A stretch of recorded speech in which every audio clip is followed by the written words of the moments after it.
Responsive design, it's a hot topic as internet retailers are trying to appeal to consumers who use many different types of devices. So let's get into it. I'm Daniel Burstein, the Director of Editorial Content here at MarketingSherpa. We're at the MarketingSherpa Media Center at IRCE with 10,000 e-commerce marketers, and we have with us right now Michael Layne, the Director of Internet Marketing for Fathead.com, and Jen Rademacher, the CIO. Thanks for joining us. Thank you.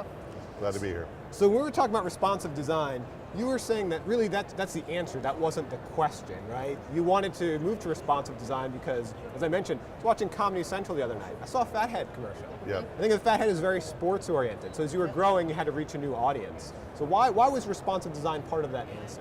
Well, it was a way to get to a bigger goal, which was to rebrand our company. Right. We had determined that we were really beyond our branding. We had developed all kinds of new products, especially our custom creations, which is where you upload your photo and we make it into a wall decal or a canvas print. And people just didn't know that we did that. They didn't know we made other kinds of products like standouts, which are freestanding things. People just thought we did sports wall decals and that was it.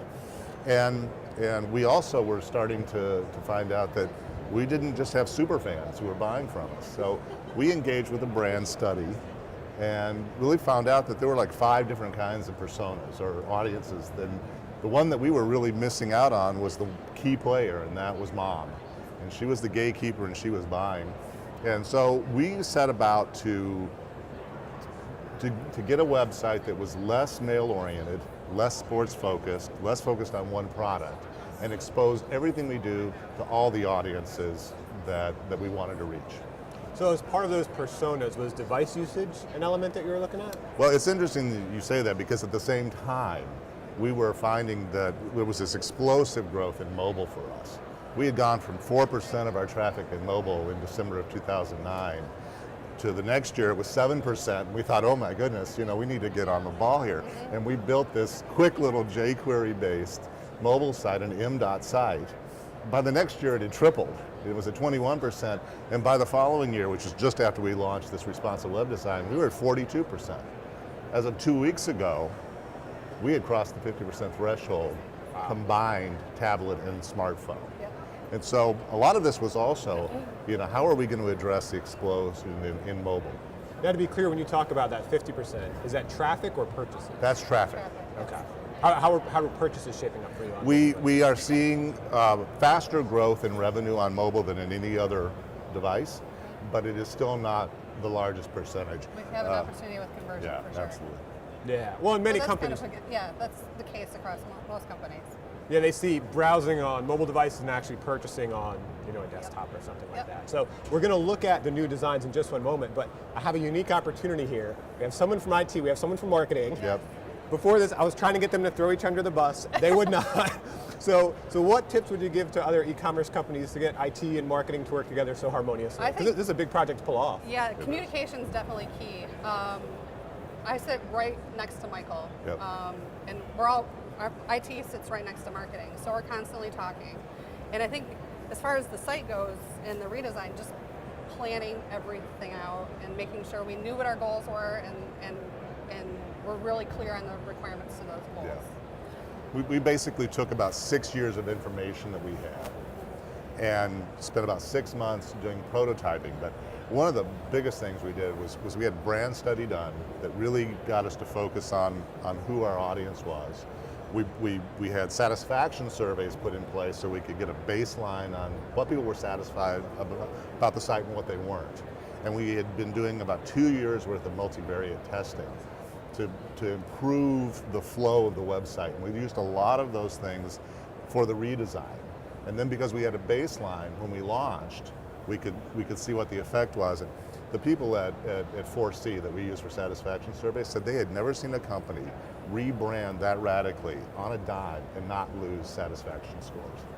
Absolutely. Well, let's take a look at some of these designs. So with responsive design, of course, you have to look at the design of many different devices, not just one design. So tell us about the first design we're seeing. So this is our full widescreen view. We break our responsive design into 5 different columns based on media queries that go out and detect screen resolution. And it sort of breaks every 320 pixels. And I don't mean it breaks the website. I mean it says, okay, this is this size of a screen, so the content needs to go into these boxes. So it'll need 3 columns or 5 columns or whatever. Or 4 columns or 2 or 1. But at the same time that we are shifting the content, we're also exposing or hiding part of the content. So that when you're on a mobile phone, you're not going to see as much per se. You're going to see a little different experience. The navigation's going to look different. It's going to be icon based, so that we're really maximizing the use of the viewport or the visible part of the screen. But when you're on a wide screen, we're going to take advantage of that, and we're going to show you as many different products. We're going to address as many different kinds of customers as we can, but we still want to be impactful, have search available, have navigation available.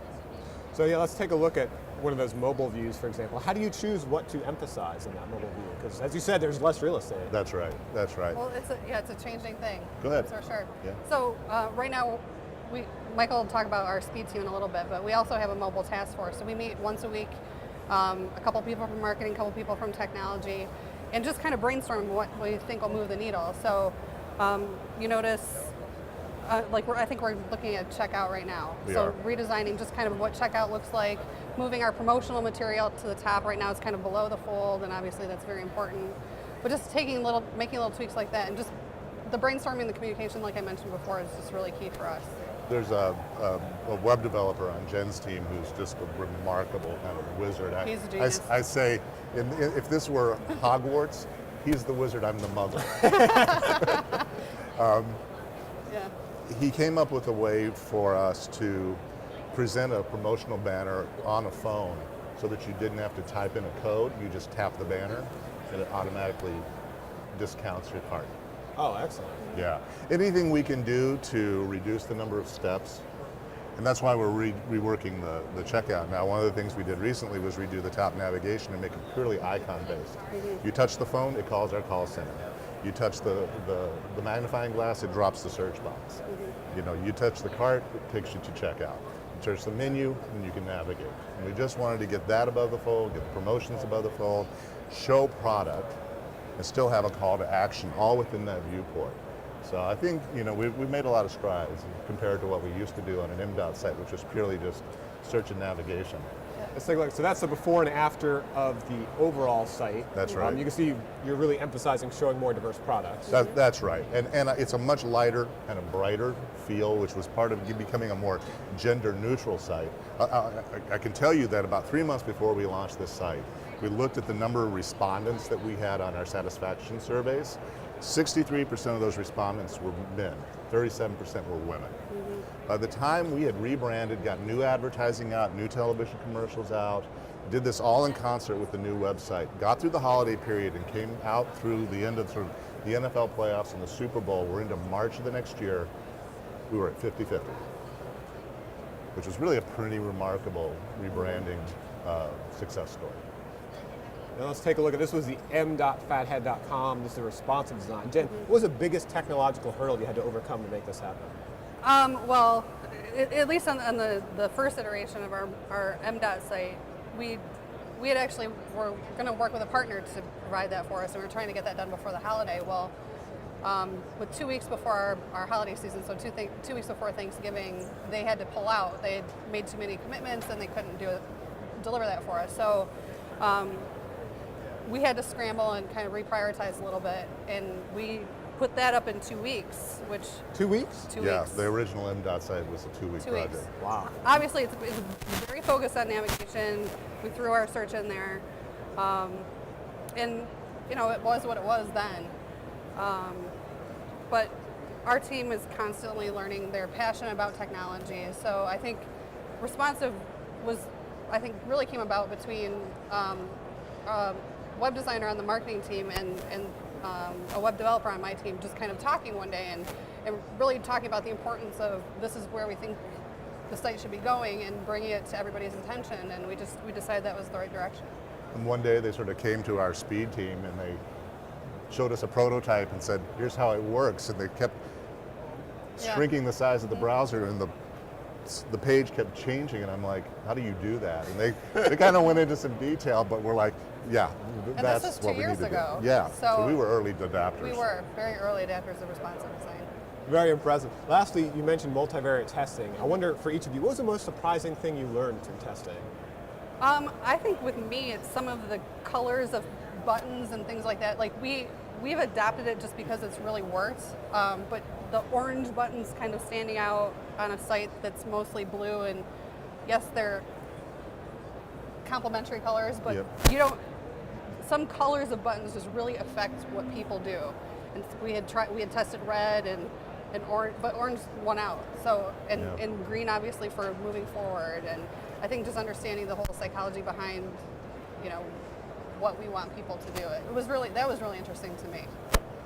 I'd say the thing that we've learned in general, and what I would tell anybody who doesn't have time to test, is that simplicity is genius.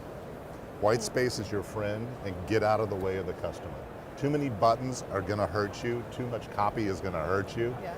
You just want to present your product, give customers what they're looking for, which is largely, is this the right product for me? Am I getting a good price? Is it in stock? And am I going to get it today or tomorrow or whenever they want it? If they feel good about their purchase and you've helped it because you have a good design, then you've hit a home run. Very nice. Get out of the way of the customer. I like that. Well, thank you, Michael and Jen. Thank you. Thank you for watching. As I said, we're here at the MarketingSherpa Media Center at IRCE, where we're interviewing high-performing internet retailers like Michael and Jen. You can see all of these videos at MarketingSherpa.com/IRCE.